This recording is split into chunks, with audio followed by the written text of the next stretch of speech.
Exponential and logistic growth. Introduction. In theory, any kind of organism could take over the earth just by reproducing. For instance, imagine that we started with a single pair of male and female rabbits. If these rabbits and their descendants reproduced at top speed for 7 years without any deaths at all, we would have enough rabbits to cover the entire state of Rhode Island. And that's not even so impressive.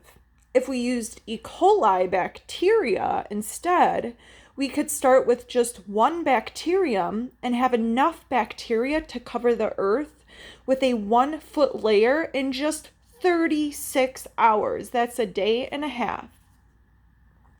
As you probably noticed, there isn't a 1-foot layer of bacteria covering the entire earth, nor have bunnies taken possession of Rhode Island. Why then don't we see these populations getting as big as they theoretically could? E. coli, rabbits, and all living organisms need specific resources, such as nutrients and suitable environments, in order to survive and reproduce. These resources aren't unlimited, and a population can only reach a size that match the availability of resources in its local environment. So, for example, animals need to have food to survive.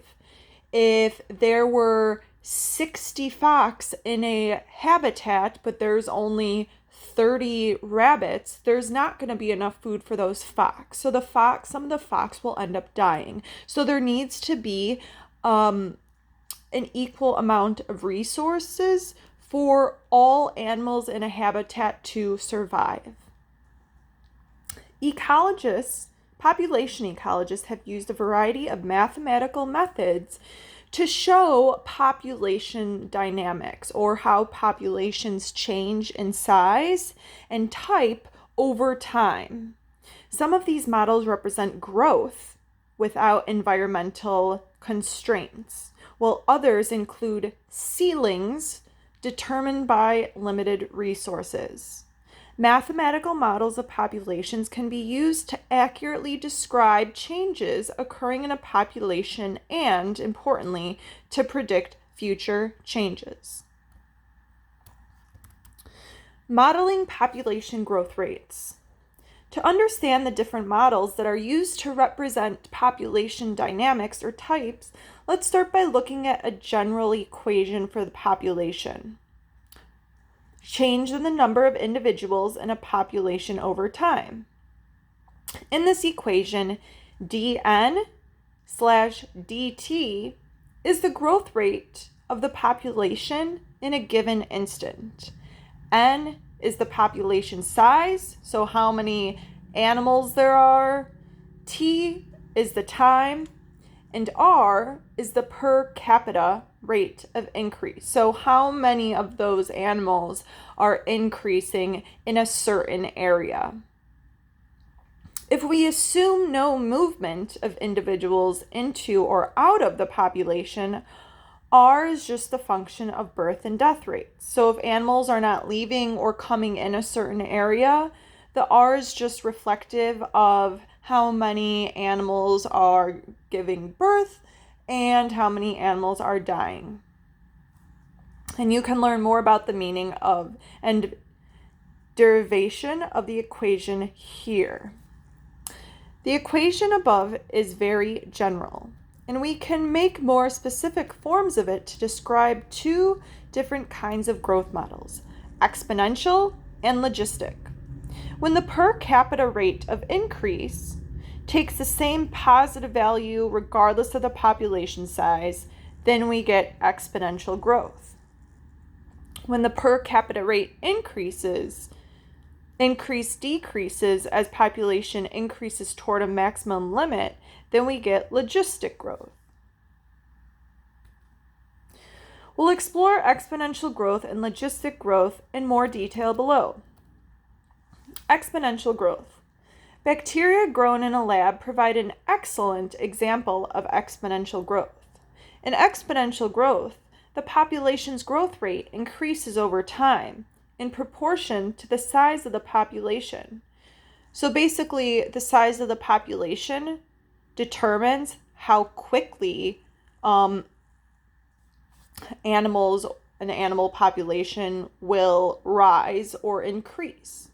Let's take a look at how this works. Bacteria reproduce by binary fission, or splitting in half. And the time between divisions is about an hour for many bacteria species. So it takes about an hour for bacteria to divide, which is extremely quick. To see how this exponential growth, let's start by placing 1,000 bacteria in a flask with unlimited supply of nutrients. So after 1 hour, those 1,000 bacterium are going to divide into 2,000 bacterium. After 2 hours, those 2,000 bacteria will divide into 4,000 bacteria.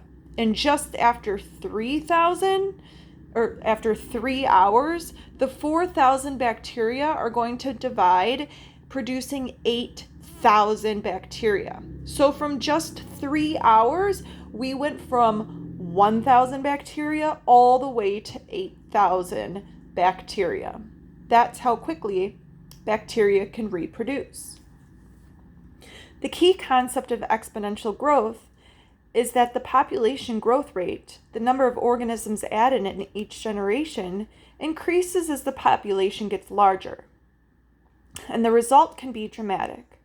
After 1 day, 24 cycles of division, our bacteria population would have grown from 1,000 to over 16 billion. So that's just in 1 day. You can have a bacteria that goes from 1,000 bacteria to 16 billion. When population is plotted over time, you guys can see on your screen how it's kind of like a J-shaped curve is made. And that's a great example of exponential growth. As we mentioned briefly above, we get exponential growth when R, the per capita rate increase for our population, is positive and constant. While any positive constant R can lead to exponential growth, you will often see exponential growth represented with an R of T. Tmax is the maximum per capita rate of increase for a particular species under ideal conditions, and it varies from species to species. For instance, bacteria can reproduce much faster than humans and would have a higher maximum per capita rate of increase. The maximum population growth rate for a species sometimes called its biotic potential. It's expressed in the following equation. So now let's move on to logistic growth, and we're going to talk about the differences. So remember that exponential growth is a constant increase of the population, of a species population, and it really varies amongst each species. The rate of bacteria is going to be much more quick than the rate production of humans. And all those exponential growth is shown by a J-shaped curve. Logistic growth. Exponential growth is not a very sustainable state of affairs, since it depends on infinite amounts of resources which tend not to exist in the real world. So animals are always competing for food, for resources in a natural environment. So they are not given a sustainable or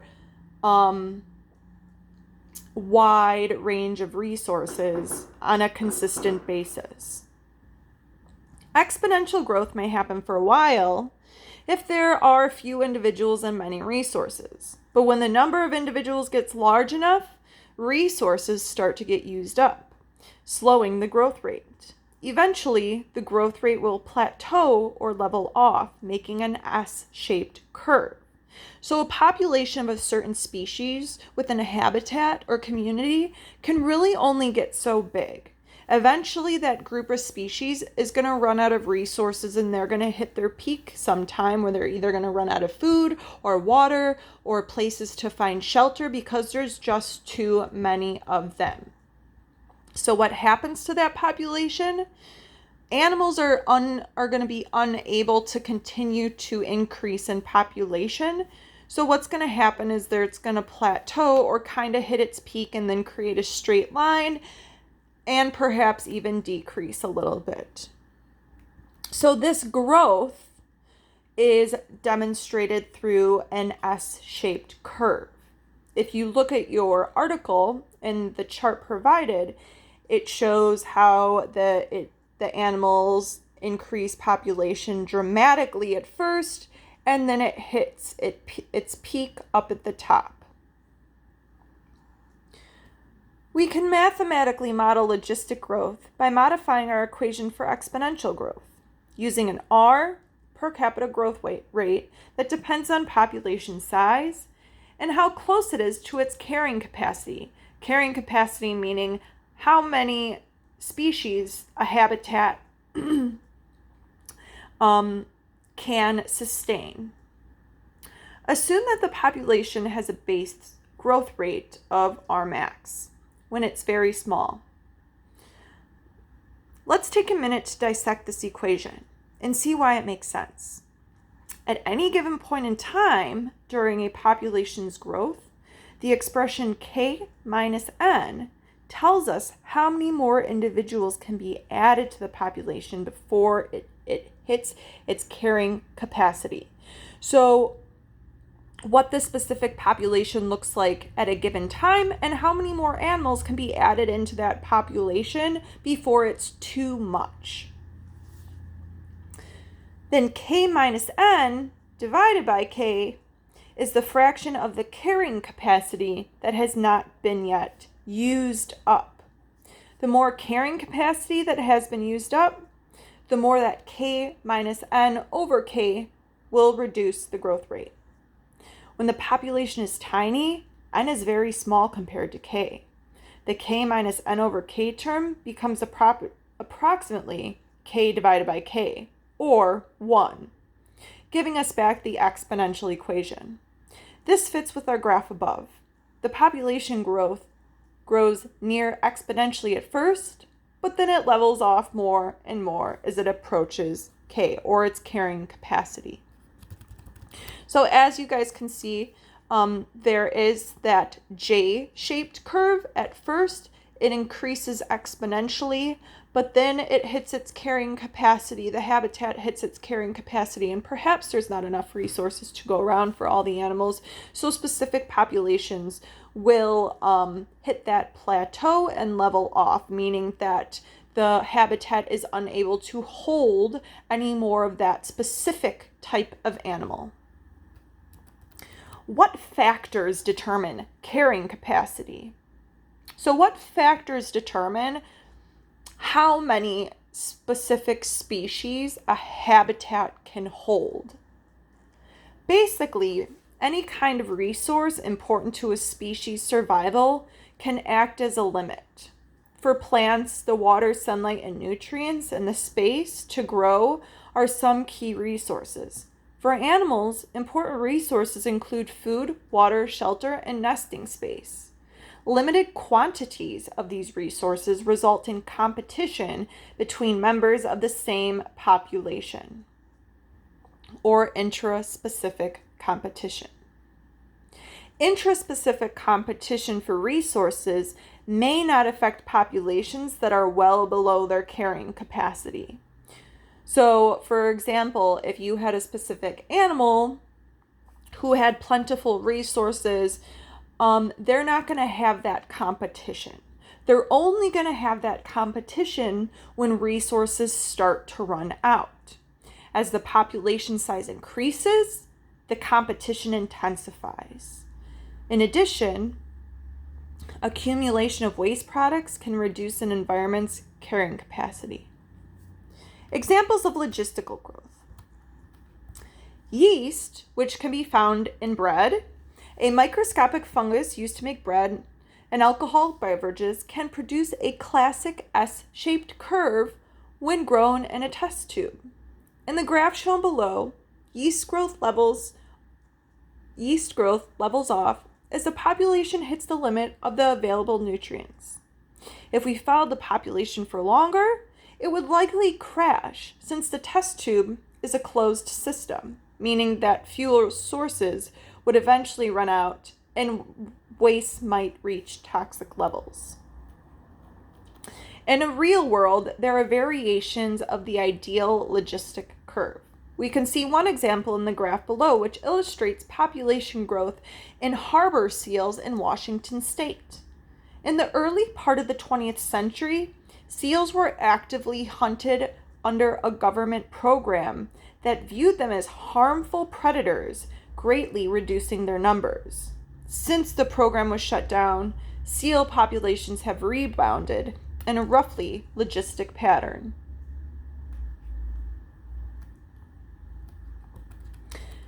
As shown in the graph above, population size may bounce around a bit when it gets to carrying capacity, dipping below or jumping above its value. It's common for real populations to bounce back and forth continually around carrying capacity rather than forming a perfect flat line. So sometimes a habitat will be able to sustain more animals than it can hold for a short amount of time, and sometimes that number is going to decrease a little bit. But all those points and all those populations are going to stay really close to that line, that carrying capacity line, which marks the point of there being just enough resources for any specific animal to get by.